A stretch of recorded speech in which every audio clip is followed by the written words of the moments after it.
All right जी, section A के certain common चीज़ें पहले हम डिस्कस करेंगे और फिर कुछ सेक्शन एज खोल के उनको अप्लाई करेंगे। कैसे हमने छोटे क्वेश्चंस, कहाँ डेटा यूज़ करना है, कहाँ जनरल है, उस पे हम एक जनरल सा आज एक इस क्लास में will try to cover as much as we can. Right, so kids are entering. I think I'll open the gate because otherwise it'll be too much disturbance during the class. Hoping. All right जी, so there we are जी. Section H के लिए मैं एक separate document निकाल रहा हूँ. Ali Mauzam, how is your preparation बेटे?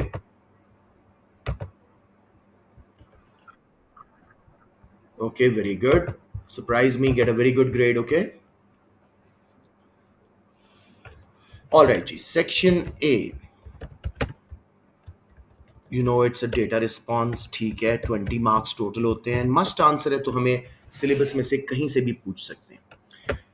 Common small question, first question क्या होता है जो part A is often doing a calculation from the data. Calculation from the data or identifying trend from given diagram. ठीक है, और some basic diagrams of PPC and of course demand and supply equilibrium वाले. ठीक है, कभी भी अकेला diagram नहीं मांगता वो, तो प्लीज ये याद रखिएगा. इट्स ऑलवेज अबाउट इक्विलिब्रियम वाली डायग्राम्स. राइट जी, फॉर एग्जाम्पल पहली चीज जो आम तौर पे अक्सर क्वेश्चंस में है और बच्चे हमेशा ही गलत करके आए थे मेजॉरिटी, परसेंटेज चेंज. बहुत सिंपल कॉन्सेप्ट है. New value, yes thank you, minus old value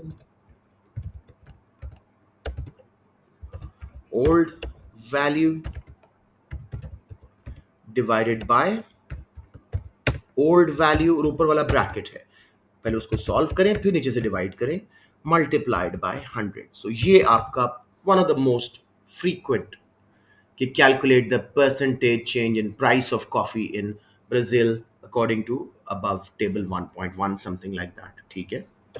दूसरा, वो आपको कहता है कि जी पीपीसी ड्रॉ करो to demonstrate rise in unemployment, and I cannot tell you how many kids will get it wrong.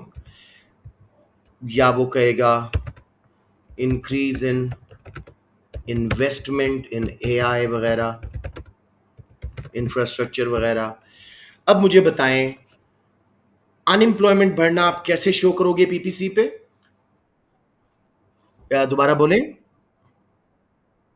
Inward movement, shift नहीं करवाना. Unemployment does not shift the PPC. It's just a movement from point on या inside PPC to further inside PPC. A B points लिख के आपने arrow लगा देना है. Increase in investment will do what? Shift PPC outward, potential growth आती है. तो ये प्लीज याद रखिएगा कि अनएम्प्लॉयमेंट सिर्फ मूवमेंट कॉज करेगा from a point on PPC inside PPC. और तीसरा वो कहता है रीएलोकेशन ऑफ रिसोर्सेज के बारे में कि चाइना ने ज्यादा अपने डैम्स बिल्ड करने पे पैसा लगाया है, तो उससे क्या होगा. तो इंफ्रास्ट्रक्चर एक साइड पे लिखे, कंज्यूमर गुड्स एक साइड पे, दो पॉइंट पीपीसी पे बना के जब आप ज्यादा बनाओगे लेट्स से इंफ्रास्ट्रक्चर, तो कंज्यूमर गुड्स कम बनेंगी, अपॉर्चुनिटी कॉस्ट दिखानी होगी. So this is common PPC diagram. ठीक है. फिर वो कहता है पॉसिबल रीजंस फॉर इंक्रीज या इंक्रीज या decrease in price, let's say, of maize furniture, कोई भी चीज, कार्स वो कह दे, तो हमेशा प्राइस के ऊपर इफेक्ट आता है डिमांड एंड सप्लाई का। तो अगर वो इंक्रीज की बात कर रहे हैं या सप्लाई कम करने का कोई फैक्टर डेटा में से ढूंढें या अपनी नॉलेज से, रिवेंटस में से कोई भी उठा लें, raw material prices, indirect taxes, wages, ठीक है, या फिर डिमांड बढ़ाएं, इनकम्स, डायरेक्ट टैक्सेस कम होना, इनकम्स बढ़ना, पॉपुलेशन बढ़ना, एनीथिंग, या डेटा से या अपनी नॉलेज से, एडवर्टाइजमेंट वगैरह वट। फिर इसी तरह डिक्रीज इन प्राइस या डिमांड गिरेगी, तो आपने डिमांड कर्व लेफ्ट पे शिफ्ट करना है, डिमांड सप्लाई दोनों लगा के इक्विलिब्रियम बना के। आई am not drawing it, I am assuming कि अब आपको ये सब आ चुका है, प्राइस क्वांटिटी लेवल है और पीपीसी का कोई दो गुड्स है, राइट। उसके अलावा जी ट्रेंड्स, मोस्टली इन्फ्लेशन लेवल और इन्फ्लेशन रेट, दोनों चीजों में फर्क है। इन्फ्लेशन रेट तो बड़ा आसान डायग्राम है कि जब वो बढ़ रही है ऊपर जा रहा है, जब इन्फ्लेशन रेट कम हो रहा है वो नीचे आ रहा है। लेवल ऑफ इन्फ्लेशन में जब इन्फ्लेशन रेट गिर भी रहा हो, ग्राफ नीचे भी आ रहा हो, प्राइस लेवल बढ़ रहा होता है। इस चीज को ध्यान रखिएगा। शैल आई ड्रॉ दिस, या सब समझ रहे हैं? Please be very open. Sure. ये देखिए जरा, अब मेरे बच्चों यहां पे what you need to do is always look at the labels very carefully कि वो आपसे एक्चुअली मांग क्या रहा था, क्योंकि अक्सर बच्चे बगैर लेबल्स देखे, इंटरप्रेट किए बगैर they start drawing conclusions and stuff like that, वो बात गलत हो जाती है। अब मैं जरा आपको दिखाता हूं कि आपने मेरे बेटे सिंपली इंटरप्रेट करना है। पहली चीज वो कह रहा है इधर इन्फ्लेशन रेट परसेंटेज में, और इधर उसने मंथ्स दे दिए हैं या ईयर्स दे दिए हैं, टाइम पीरियड है कोई, जनवरी, फरवरी, मार्च, अप्रैल, मई, समथिंग लाइक दैट। और आपका जो इन्फ्लेशन का है ग्राफ, वो यूं करके जा रहा है और फिर यूं हो रहा है। अब बच्चे क्या कहेंगे, between January to March inflation rose, and between March to May inflation fell, there was deflation. Wrong. There was inflation throughout. This is disinflation. Prices are rising slowly. तो आपने simply क्या बोलना है, let's say 10%, 15%।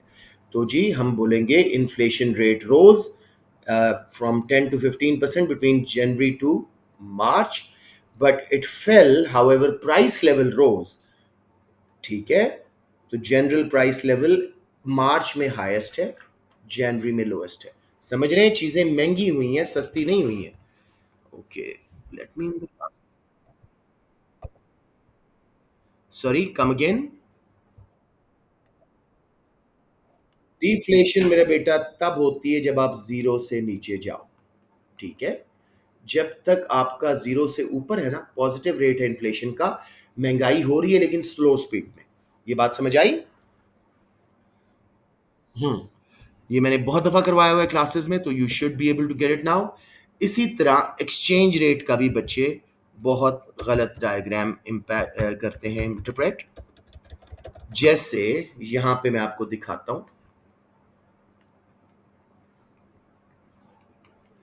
इधर उसने time दे दिया, let's say 2019, 20, 21, 22, और इधर एक्सचेंज रेट दे दिया 200, 250, 300। अगेन सेम चीज, बच्चे कहेंगे जी exchange rate appreciated between 19 and 20 and depreciated between 20 and 22। गलत, यहां पे डेप्रिशिएट हो रहा है, यहां पे अप्रिशिएट हो रहा है, क्योंकि प्राइस ऑफ पीसो इन डॉलर है। पहले 200 पीसो में एक डॉलर आता था, अब 300 में आ रहा है, फिर बाद में 300 से वापस 200 पे आ गया, तो पीसो पहले डेप्रिशिएट हुआ है फिर अप्रिशिएट हुआ है। तो इसका स्लोप के हिसाब से डिसाइड नहीं करना, वाई एक्सिस पे फिगर्स देखने और उसके हिसाब से जज करना। बच्चों समझ आ गई ये बात?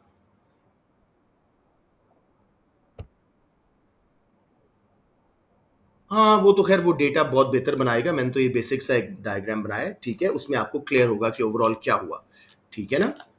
जी मेरा बेटा पूछें। सॉरी। हाँ, इवन देन वैल्यू देखो, ऊपर जा रही है ना, तो जब तक ये ऊपर जा रहा है डेप्रिसिएशन है हमारी करेंसी की, और जब नीचे आ रहा है तो एप्रिसिएशन है, अनलेस इन्वर्टेड स्केल यूज हुआ हो, यानी 100 50 60 इस तरह उसने किया 50 30, उस केस में ऊपर जाना एप्रिसिएशन है। आपने बस उसको इंटरप्रेट करना सीखना है। आई यू गेटिंग माई पॉइंट? अच्छा जी, उसके बाद मेरे बच्चों, बैलेंस ऑफ ट्रेड पे वो आम तौर पे बोलता है, और बच्चे इसमें गलत लिख के सब सही लिखते हैं, लेकिन पॉजिटिव नेगेटिव की टर्म यूज कर लेंगे, इंक्रीज डिक्रीज की जगह इंप्रूव्ड वर्सन कर लेंगे, तो इसमें आपने ये टर्म्स यूज करनी है, डेफिसिट और सरप्लस। मतलब वो कहता है दो चेंजेस बताएं, तो इनिशियली शायद डेफिसिट उसने शो किया हुआ है, नेगेटिव वैल्यूज थी, बाद में सरप्लस, तो कहें during the period balance of trade became surplus, ठीक है? और दूसरे मार्क के लिए हम बताएंगे बाय हाउ मच, ठीक है? मतलब कितने अंदाजन सरप्लस हुआ है कैलकुलेट करके। समझ आ रही है बात? तो डेफिसिट, सरप्लस, और दूसरी चीज इसमें इंक्रीज या डिक्रीज यूज करना है, इंप्रूव वर्सन नहीं करना। अगर वैल्यूज बताओ तो डॉलर साइन जो भी उसने दिया है वो दो, मिलियन है तो मिलियन साथ लिखो। Do not just rush these questions and गलत करके आ जाओ। Balance of trade went from deficit of $2,000 million to surplus of $500 million, इस तरह करके clear cut. So basically during this period deficit changed into surplus, something like that, कुछ values के साथ assign करें। क्लियर हो गया मेरे बच्चों? कोई कंफ्यूजन? अच्छा जी, अब डायग्राम्स ये पार्ट बी वगैरह या सी में आते हैं। जी जी। Which question? अरे मैंने एक इमेजिनरी वैल्यूज बोली हैं, वो आपने ना टर्म्स यूज करनी है, डेफिसिट या सरप्लस, नेगेटिव पॉजिटिव यूज नहीं करनी। और फिर बोलना है सरप्लस इंक्रीज हुआ है, डेफिसिट डिक्रीज हुआ है, क्या हुआ है, उसमें इंप्रूव और वर्सन नहीं बोलना। मैं ये कह रहा हूं, मैं तो वैसे वैल्यूज बोली थी, there is no data in front of me. Diagrams most common, indirect taxes, effect on consumer incidence, यानी बर्डन उस पर कितना पड़ रहा है, या कंज्यूमर सरप्लस, प्रोड्यूसर का भी पूछ सकता है। Second number, subsidy, common diagram. Indirect taxes again and again supply factor है, सप्लाई को आप लेफ्ट पे शिफ्ट करेंगे कॉस्ट ऑफ प्रोडक्शन बढ़ने से। एक दफा मैं फिर ये डायग्राम बनाता हूं, क्योंकि मैं जब मोस्ट स्मार्ट किड्स को भी बोर्ड पे बुलाता हूं ये वो गलत ड्रॉ करते हैं, तो इसका मतलब है कि इसमें प्रॉब्लम आ सकती है। लेबल सबसे पहले बड़े सुकून से, पहला सप्लाई कर्व एक्सेस से स्टार्ट कर दें, डिमांड कर्व भी एक्सेस से, इक्विलिब्रियम। ये प्राइस थी, ये क्वांटिटी। दूसरा एक्सेस से आगे से स्टार्ट करना है, S1 ब्रैकेट में लिख दीजिएगा सप्लाई प्लस टैक्स। अब इक्विलिब्रियम बना E1 पे, प्राइस बढ़ के मार्केट में P1 पे आ गई कंज्यूमर्स के लिए, क्वांटिटी गिर के Q1 पे। Vertical distance at the new quantity is per unit tax, A to E1। क्यों सप्लाई कर्व शिफ्ट हुआ था? टैक्स लगने से। कितना शिफ्ट हुआ था? जितना पर यूनिट टैक्स था।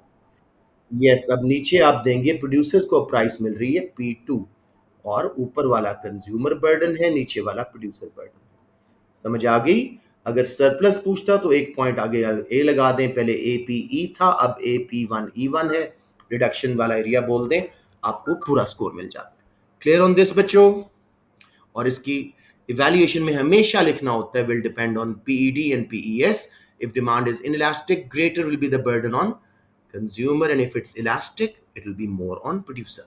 समझ आ गया बच्चों? नेक्स्ट, बेटे प्राइस से कोई कर्व शिफ्ट नहीं होता समीद। नो वेज, प्राइस बढ़ेगी, ऑन द कर्व देखो मूवमेंट आ रही है, क्वांटिटी डिमांडेड कॉन्ट्रैक्ट हो रही है।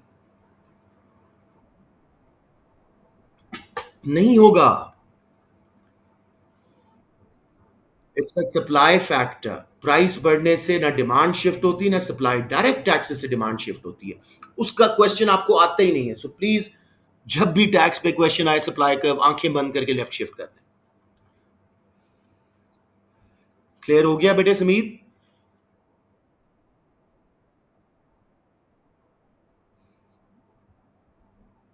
सब गलत हो जाएगा ऑब्वियसली। खुद सोचो ना, जो प्राइस बढ़ी है मार्केट में वो कौन पे कर रहा है? कंज्यूमर। अब टैक्स बच देने के बाद बाकी क्या बचा? P2 वो किसको मिल रही है? प्रोड्यूसर को। तो नीचे वाला हमेशा प्रोड्यूसर का होता है। सब्सिडी में भी ऐसे होता है और टैक्स में। आपको सब्सिडी का भी बना देता हूं, जस्ट इन केस सम के। सॉरी, नहीं जल्दी नहीं करनी। डायग्राम्स में टाइम नहीं बचता, याद रखिएगा।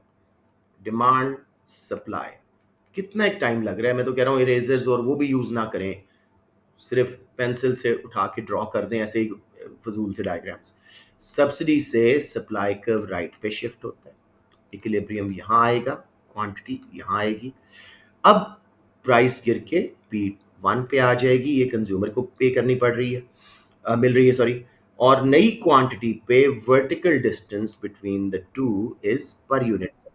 हाँ, ऊपर वाला बेनिफिट जो है हाफ में डिवाइड करो, प्रोड्यूसर का बेनिफिट है, और नीचे वाला कंज्यूमर का। बस सब्सिडी में उल्टा हो जाता है। समझ आ गई बात बेटे? आपने प्राइस देखनी है किधर जा रही है मार्केट की। जितनी बढ़ रही है वो कंज्यूमर पे जा रही है ना, जितनी कम हो रही है कंज्यूमर को बेनिफिट आ रहा है। Abdullah, did you get it now? Okay जी। हाँ जी।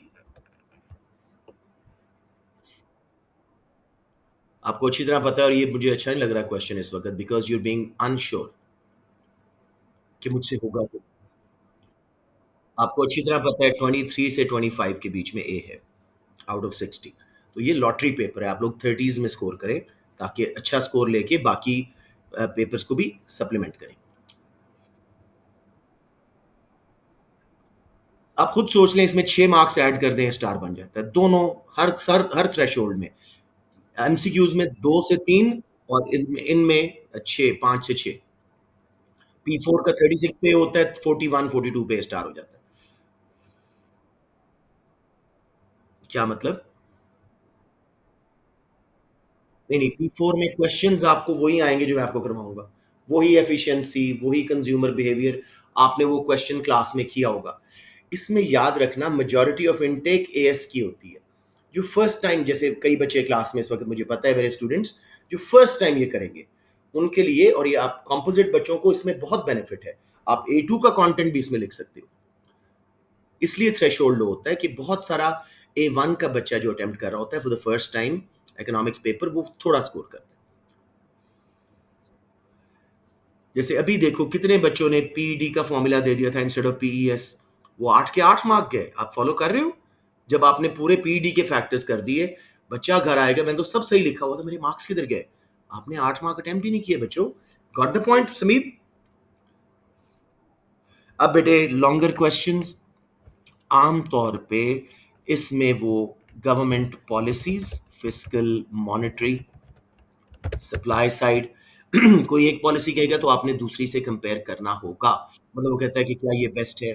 Sorry, sorry, section A mostly exchange rate, balance of trade, policies, इलास्टिसिटीज, income merger होता है। जरूरी नहीं कि सारा मैक्रो से आए, लेकिन मेजॉरिटी मैक्रो से आता है। Very rarely, it's very difficult to find section as with just micro, बहुत कम आते हैं। ठीक है? तो पॉलिसीज का क्वेश्चन होगा, उसमें से डेटा में से इंफॉर्मेशन लेनी है बेटे। It's not reading comprehension. Yes, low information data से, लेकिन बेसिक इकोनॉमिक थ्योरी को ना भूलो। एक दफा मैं आपको ये सारी पॉलिसीज एक बार याद करा दूं। फिस्कल में क्या क्या है? Taxes plus government spending. ठीक है? ये टूल्स है। गवर्नमेंट का बजट, जब अनएम्प्लॉयमेंट है एक्सपेंशनरी यूज करते हैं, डायरेक्ट टैक्सेस कम, गवर्नमेंट स्पेंडिंग ज्यादा, कंजम्पशन, इन्वेस्टमेंट, गवर्नमेंट स्पेंडिंग के इंजेक्शंस, एग्रीगेट डिमांड बढ़ी। कौन से एम हासिल हुए? अनएम्प्लॉयमेंट कम, इकोनॉमिक ग्रोथ हासिल, लेकिन इन्फ्लेशन आ गई, बैलेंस ऑफ ट्रेड खराब हो गया, आप इंपोर्ट ज्यादा करोगे हायर इनकम्स की वजह से। इसी तरह मॉनेटरी, इसमें हमारे पास तीन टूल्स हैं, interest rate, yes, money supply and exchange rate.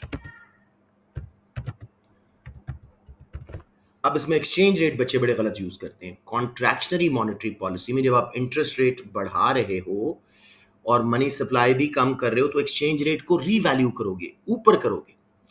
Expansionary में इंटरेस्ट रेट कम, मनी सप्लाई कम, एक्सचेंज रेट डीवैल्यूड।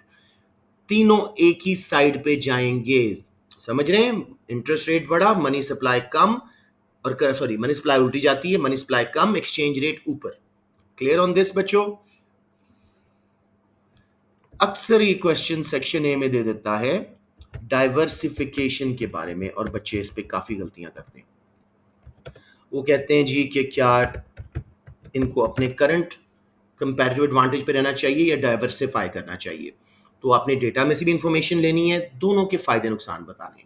कंपैरेटिव एडवांटेज जिस पे आपका है उस पे करने से आपका ऑलरेडी स्टैब्लिश कंपैरेटिव एडवांटेज है, आपकी अपॉर्चुनिटी कॉस्ट लोअर है, कॉस्ट ऑफ प्रोडक्शन लोअर है, एफिशिएंसी है, वर्कर्स ट्रेंड है, आपको कुछ करना नहीं पड़ेगा, आपकी ऑलरेडी दुनिया में मार्केट बनी हुई है।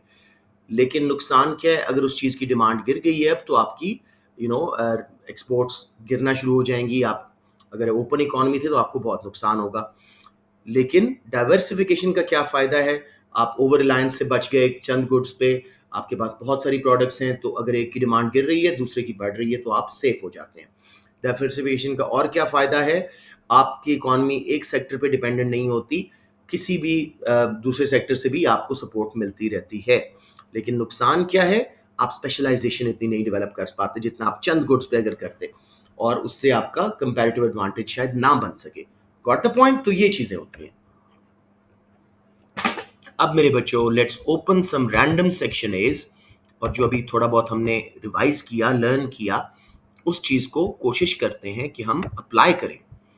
अक्सर बच्चे पूछते हैं सर कितना डेटा यूज करना है और कितनी इकोनॉमिक्स। मेरा आंसर हमेशा यही होता है, use economics and then go to data.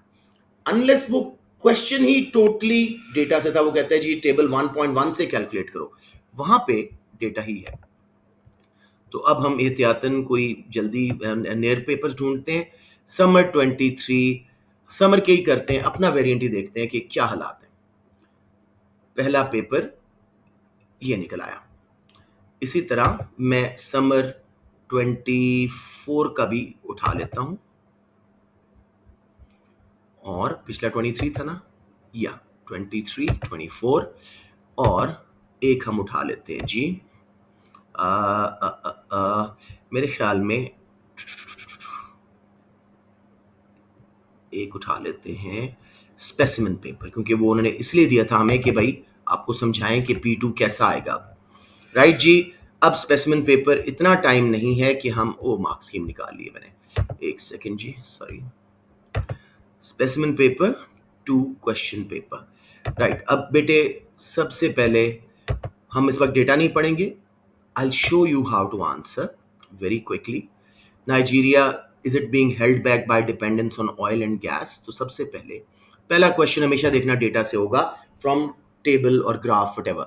Compare the government budget balance of Nigeria in 2016 with government budget balance in 2020. इसमें भी वही बैलेंस ऑफ ट्रेड वाली बात है, डेफिसिट या सरप्लस की टर्म यूज करनी है, वो इंक्रीज हुआ है, डिक्रीज हुआ है, सरप्लस से डेफिसिट में गया है, दूसरी बात ये करनी है, और कोई वैल्यूज भी दे सकते हैं। 2016 2020 क्या हुआ है गवर्नमेंट के बजट को, यहां पे है जी गवर्नमेंट का बजट। मुझे बताएं 2016 में क्या था और 2020 में क्या है। दोनों पीरियड्स में, दोनों में डेफिसिट था, एक सेकंड, और डेफिसिट, ये टोटल आंसर है। This is all you need to do, this is all you need to do. There was budget deficit in both years, deficit increased, बहुत अच्छा करना चाह रहे हो बाय 1.3%, 5.2 में से 3.9 माइनस करो, ये परसेंटेज चेंज करने की जरूरत है, उसने परसेंटेज में दिया हुआ है। सो 1.3% ऑफ जीडीपी, ये लिखना जरूरी है। Deficit in both years, deficit increased by 1.3% of GDP. दोनों मार्क्स क्लियर हो गया मेरे बच्चों। अब दूसरे पेपर का पहला क्वेश्चन इसी तरह उठाते हैं। अब वो कह रहे हैं, बॉय की आवाज आनी चाहिए। Describe what has happened to consumer prices in the eurozone between March 21 and February 2022। ये कंज्यूमर प्राइसेस हैं यूरोजोन में, क्या हुआ है उनके साथ तसल्ली से मेरे बच्चों देखो। हाँ, डिसइंफ्लेशन मानता हूं, वेरी गुड, लेकिन क्या बोलना है आपने? Consumer prices at a slower rate, ठीक है। और फ्रॉम मार्च में तकरीबन ये था 8.1% और अब 6.8। अनएम्प्लॉयमेंट, ये अनएम्प्लॉयमेंट है, सॉरी सॉरी सॉरी, ये है सॉरी, बोलते डेटा अजीब सा लग रहा था जी। मार्च 21, जनवरी, फरवरी 2022, क्या हुआ है कंज्यूमर प्राइसेस को? क्या हुई है? इन्फ्लेशन हुई है, price level has increased by how much? 111.74 में से 106.53 माइनस करो, जो आंसर आएगा वो आपकी इंक्रीज है। समझ आ गई मेरे बच्चों? प्लीज आस्क जहां प्रॉब्लम है।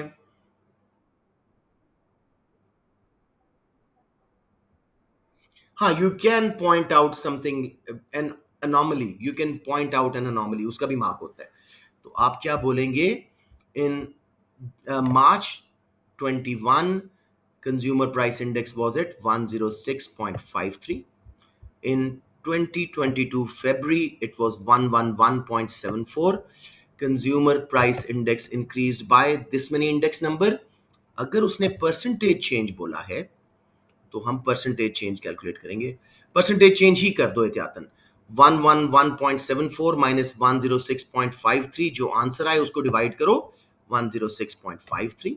New value minus old value divided by old value into 100, कोई 3% 4% का आंसर आ जाएगा। एवरीवन क्लियर बच्चों? अब इसी तरह third paper, now you should feel more confident इंशाल्लाह। अब वो क्या कह रहे हैं? Using data in table 1.1, compare Vietnam's balance of trade in goods and services between 9 and 11 with that from 15 and 17। कुछ समझ आ रही है? दो पीरियड्स को आपने कंपेयर करना है, 9 एंड 11 को कंपेयर करना है 15 और 17 के बीच के पीरियड से। तो what happened to balance of trade, क्या था? दो मार्क्स लेने हैं। Between 9 and 11 it was deficit और सरप्लस, सही टर्म बोलनी है हमने। और बिटवीन 15 एंड 17 इट वाज, पहला mark, between 9 and 11 it was deficit, between 15 and 17 it became surplus। अब थोड़ा सा कोई कमेंट करना है हमने। डेफिसिट वाज, क्या हो रहा था? डेफिसिट 9-11 में was decreasing and surplus was, कौन सा ज्यादा स्टेबल है? डेफिसिट्स वर मोर स्टेबल, सरप्लसेस वर अनस्टेबल। थर्ड मार्क के लिए, लेकिन हमें दो मिल गए आपकी इसी बात से। बच्चों सबको समझ आ रही है? कोई मुश्किल तो नहीं लग रहा? एनीवन नॉट क्लियर बताएं प्लीज। श्योर मेरे बेटे, आप जरा क्वेश्चन को देखो। Using the data in table 1.1, compare Vietnam's balance of trade in goods and services between, दो पीरियड्स, 2009-11 को कंपेयर करना है किससे? 15 और 17 से। मुझे बताओ 2009 और 11 के बीच में बैलेंस ऑफ ट्रेड क्या था? और 15 और 17 में? सो आप कहेंगे it was deficit between 9 and 11 but became surplus between 2015 and 2017। एक मार्क।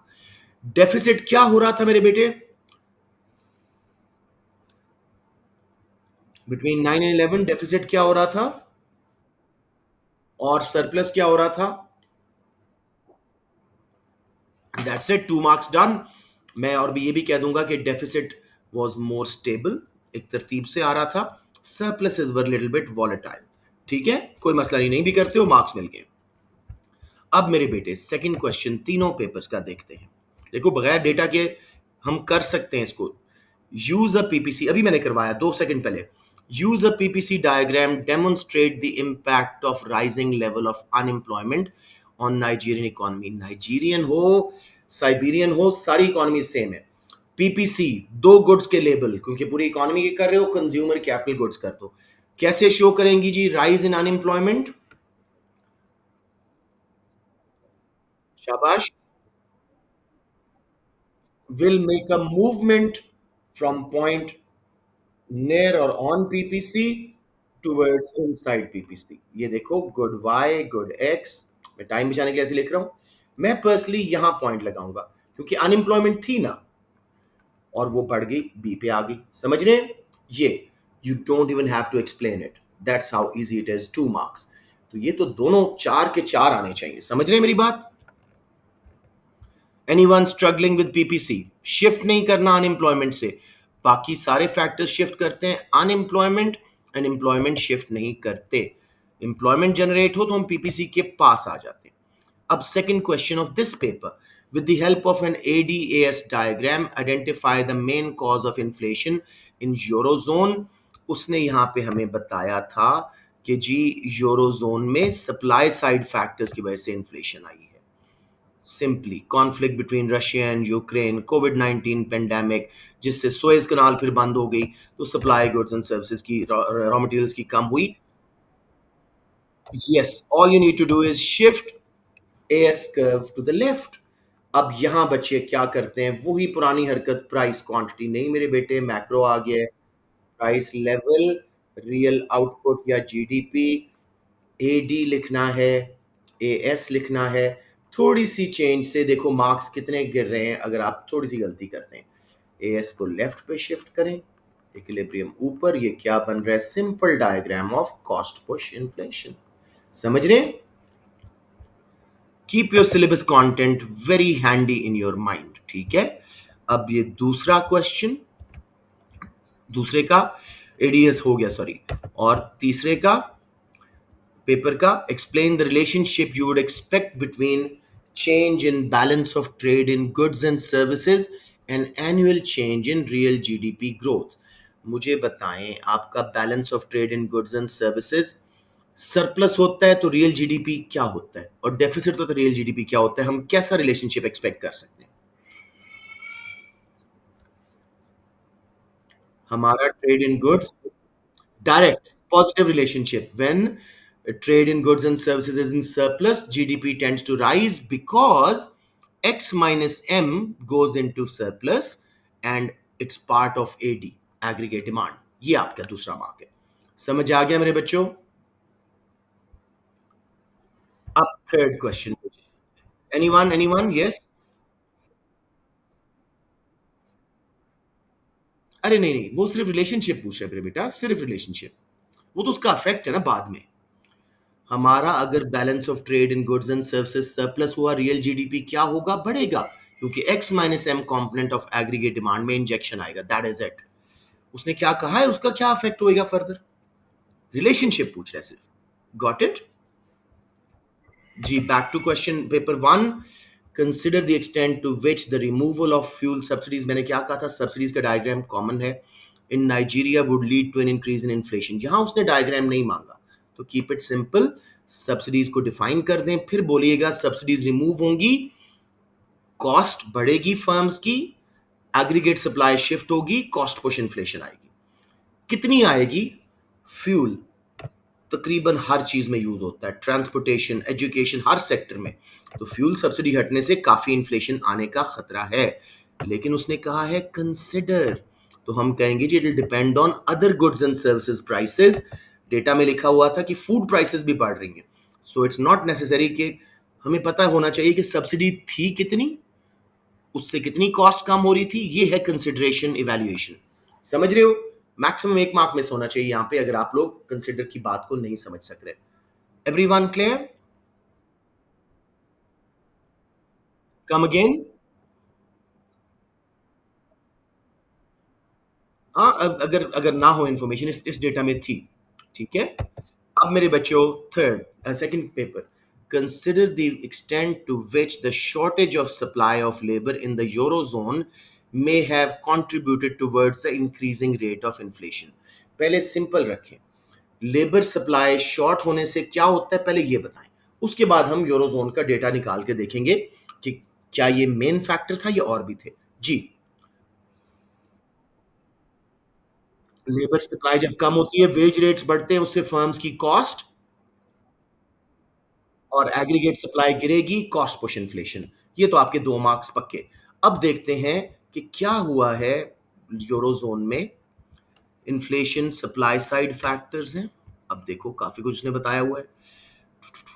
एंड पे उसने कहा है जी shortage of supply, unemployment fell to a record of 6.8। तो it can be quite serious क्योंकि रिकॉर्ड लेवल ऑफ अनएम्प्लॉयमेंट है, but it is not the only factor.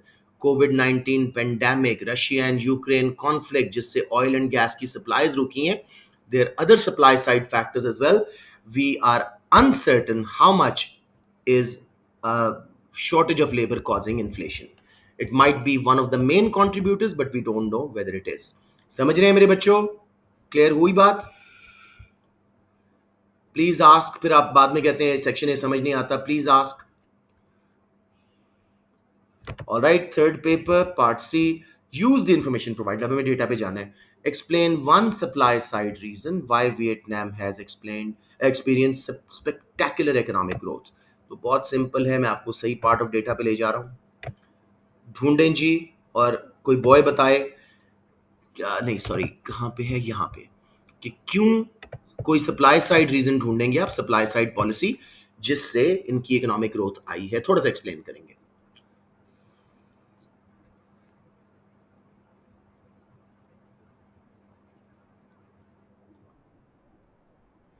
Yes, उन्होंने ह्यूमन कैपिटल में यानी एजुकेशन एंड हेल्थ में invest किया है। Physical capital यानी इंफ्रास्ट्रक्चर, रोड्स, एयरपोर्ट्स, पोर्ट्स वगैरह बनाई हैं। चीप एक्सेस टू इंटरनेट दी है। इन सब से क्या होगा? आपकी लेबर की प्रोडक्टिविटी बढ़ेगी, फर्म्स की प्रोडक्टिविटी बढ़ेगी, जिसकी वजह से इनकी इकोनॉमिक ग्रोथ आई है। क्लियर हो गया बच्चों? डी पार्ट, असेस, मैंने कहा था पॉलिसीज पे आता है। Assess whether using supply side policy, बल्कि यही बात कर रहा था मैं, is the best way to diversify Nigerian economy away from its dependence on oil and natural gas. Look, I am not even looking at data unless required. आप लोग भी पहले इकोनॉमिक्स तो ठीक करो। सबसे पहले supply side policies are aim to increase aggregate supply in the long run through greater productivity. Supply side policies क्या हैं जी? Education and training. अब आपने क्योंकि डाइवर्सिफिकेशन करना है, तो Nigeria should train and educate their labor into other industries other than oil and gas, so those industries emerge and they become tomorrow's established industries. उसके अलावा they should subsidize other sectors apart from oil and natural gas, ताकि वो firms भी set up हों, new firms enter हो market में। they can reduce the rules and regulation to enter a market, market को barriers हटाएं उससे भी। लेकिन क्या ये बेस्ट वे है? पहले इसकी down side, supply side policies are expensive, there is cost, opportunity cost, effective is in long run, and train labour में leave the country, brain drain. अब जी, और क्या पॉलिसीज हैं हमारे पास? Fiscal policy expansionary, monetary policy expansionary. उससे हम इंटरेस्ट रेट कम करेंगे और उन बिजनेसेस के लिए करें जो और इंडस्ट्रीज के हैं, तो उससे भी एक्सपेंशन आएगी। जी मेरा बेटा, प्रोटेक्शनिज्म भी कर सकते हो, बिल्कुल ठीक है। तो फॉलो कर रहे हैं। फिर कंपैरिजन हम करके डेटा जाने की जरूरत ही नहीं पड़ रही। कुछ मिले वहां से जरूर लो, but you don't have to force yourself कि मैं ये रीडिंग कॉम्प्रिहेंशन है, इंग्लिश का पेपर नहीं बेटे, इकोनॉमिक्स का। देख लेना, कुछ मिल गया तो ठीक है, नहीं मिला तो अपनी नॉलेज तो रखो ना सही। Physical expansionary, monetary expansionary, protection, कुछ भी यूज करो कि इस इकोनॉमी डाइवर्सिफाई कर सके और गुड्स एंड सर्विसेज भी बना सके other than oil and gas. जी बच्चों, एनी क्वेश्चंस?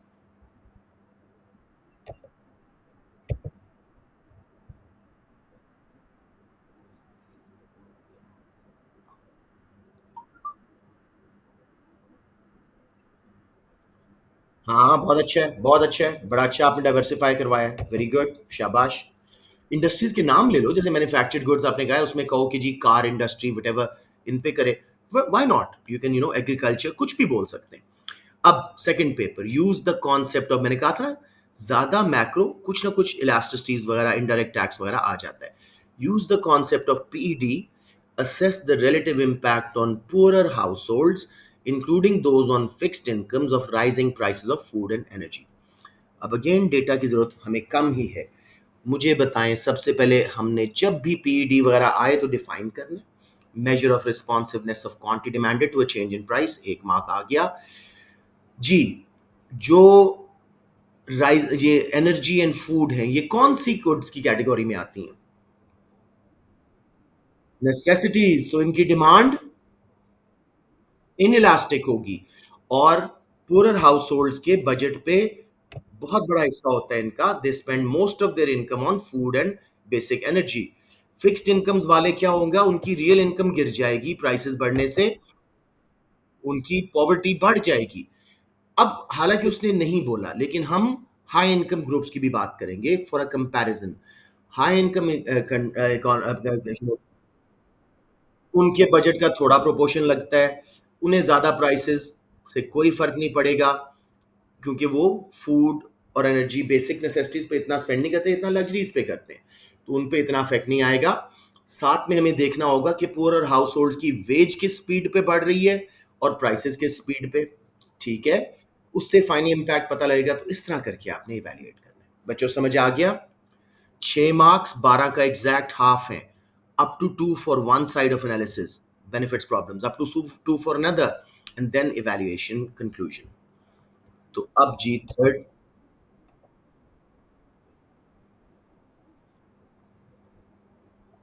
कर लो, लेकिन वो डायग्राम वाली बात यहाँ पे नहीं आएगी। यस, ज्यादा बोझ उन पे आ जाएगा, उनके बजट का बड़ा हिस्सा लेगा, कह सकते हो, ठीक है जी। अब हम आते हैं थर्ड पेपर पे और जल्दी से इसको अब रैप अप करते हैं, मुझे एक डिनर पे भी पहुंचना है। अच्छा जी, assess the likely macroeconomic effects of pressure on exchange rate of Vietnamese dong arising from Vietnam's increased exports। ये लास्ट ईयर एक स्कूल एलजीएस के पेपर ये आया था और बच्चों ने बहुत गलत किया था। मुझे जरा जवाब दें कि हमारी एक्सपोर्ट्स जब बढ़ती हैं, हमारी करेंसी पे क्या असर आता है? अप्रिशिएट या डेप्रिशिएट? एप्रिशिएट, शाबाश। एप्रिशिएटेड करेंसी के रिजल्ट में एक्सपोर्ट्स क्या हो जाती हैं? उनकी डिमांड गिरेगी। इंपोर्ट सस्ती रिलेटिवली, उनकी डिमांड बढ़ेगी। अगर डिमांड इलास्टिक थी, बैलेंस ऑफ ट्रेड डेफिसिट में जाएगा, एग्रीगेट डिमांड गिरेगी, अनएम्प्लॉयमेंट बढ़ेगी, जीडीपी गिरेगा, नेगेटिव। कॉस्ट पुश वो फायदे हैं, अलबत्ता इससे कॉस्ट पुश इन्फ्लेशन कम हो जाएगी। अगर डिमांड इनइलास्टिक थी, हमारा बैलेंस ऑफ ट्रेड सरप्लस में जाएगा, एग्रीगेट डिमांड बढ़ेगी, जॉब्स क्रिएट होंगी। इवैल्यूएशन यही है। In short run, rise in exchange rate will help the economy, because उनका करंट अकाउंट सरप्लस में चला जाएगा, क्योंकि इनइलास्टिक डिमांड होती है लॉन्ग टर्म में। जब डिमांड, सॉरी, समझ नहीं आई, दोबारा बोलें।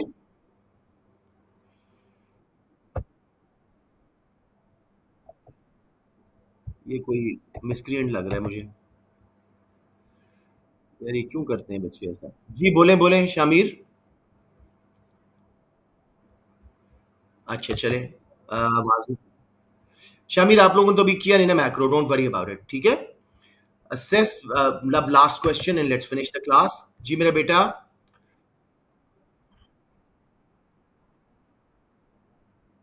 या assess whether adjusting the collection of direct tax or indirect tax is likely to be more effective in increasing the tax revenue collected by Nigerian government। Again data के पीछे ना पड़िएगा, पहले अपनी नॉलेज। डायरेक्ट टैक्स बढ़ाने से क्या होगा? Income gaps कम होंगे, they are progressive, they will take a bigger proportion of riches income and smaller proportion of poor, income gaps कम हो जाएंगे। डायरेक्ट टैक्सेस इन्फ्लेशन को कम करते हैं, डिमांड पुल इन्फ्लेशन को। गवर्नमेंट को डायरेक्ट टैक्सेस से अगर अच्छी तरह कलेक्शन नेटवर्क हो, तो वो सही तरह रिकवरी करके अपना रेवेन्यू बढ़ा सकते हैं। लेकिन डायरेक्ट टैक्सेस इवेड हो जाते हैं, लोग छुपा देते हैं अपनी इनकम्स एंड वेल्थ, स्पेशली अमीर लोग अपनी फैमिली के नाम करवा देते हैं प्रॉपर्टी, वेल्थ छुपा लेते हैं। बिजनेसेस लूप होल्स का, टैक्स सिस्टम का फायदा उठाते हैं, लॉ का, और टैक्स बचा लेते हैं। Indirect taxes cheap, efficient, easy to collect, quick to collect, बहुत सर्टन रेवेन्यू है, और वाइड बेस है, हर कोई दे रहा है, बच्चे से लेके बूढ़े तक हर कोई, सिर्फ चंद अर्नर नहीं दे रहे। लेकिन इसका इफेक्ट रिग्रेसिव है, इनकम गैप्स बढ़ा देगा, इन्फ्लेशन कर देगा, अलबत्ता डीमेरिट गुड्स इससे कम हो सकती हैं। तो टैक्स रेवेन्यू कलेक्शन के लिए इनडायरेक्ट टैक्स बेहतरीन है, क्योंकि वो रिलायबल है, सर्टन है, अवॉइड नहीं हो सकते। लेकिन ओवरऑल एक mixture of well balanced indirect direct taxes का mixture will help Nigerian economy in raising tax revenue collected. समझ आ गई बात? तो अब last 2G papers assess the advantages and disadvantages to ECB substantially increasing the interest rate to control rising inflation। फायदा क्या है जी? इंटरेस्ट रेट बड़ा, cost of borrowing, return on saving बड़ी। सिर्फ इकोनॉमिक थ्योरी लेके आओ, बाद में डेटा में से मिलेंगी चीजें, वो लेना। पहले इकोनॉमिक थ्योरी लिखो। इससे कंजम्पशन कम, फर्म्स की इन्वेस्टमेंट कम, एग्रीगेट डिमांड कम, डिमांड पुल इन्फ्लेशन कम। ठीक है, लेकिन इसके रिजल्ट में अनएम्प्लॉयमेंट आएगी, जीडीपी गिरेगा, एग्रीगेट डिमांड गिरने से कॉस्ट पुश इन्फ्लेशन कम नहीं होगी।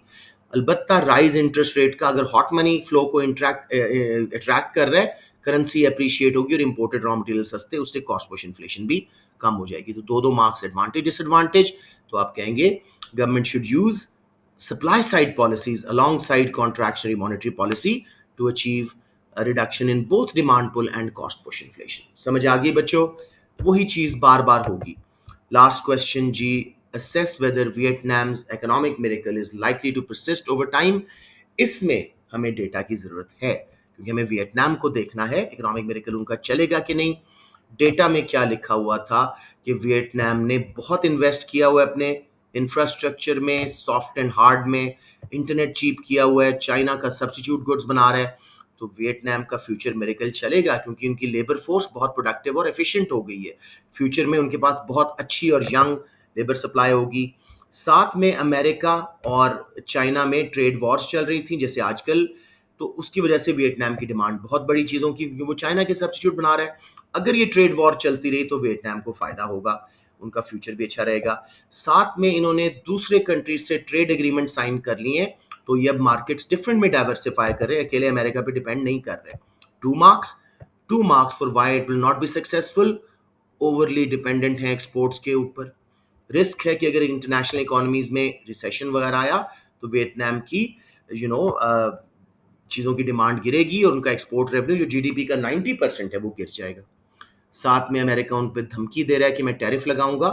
अगर उन्होंने टैरिफ लगा दिया तो वियतनाम का मिरेकल नहीं कंटिन्यू होगा। टू कंक्लूड, मेरे हिसाब से इन्होंने जितना फ्यूचर में इन्वेस्ट कर दिया है और जितना ये डिफरेंट मार्केट्स ढूंढ चुके हैं, फ्री ट्रेड एरियाज का हिस्से बन गए, मेरा नहीं ख्याल कि वियतनाम का मिरेकल रुकेगा। Got the point? Logically, confidently, you know the subject, इस तरह करके करना है जी। कल हम इंशाल्लाह काफी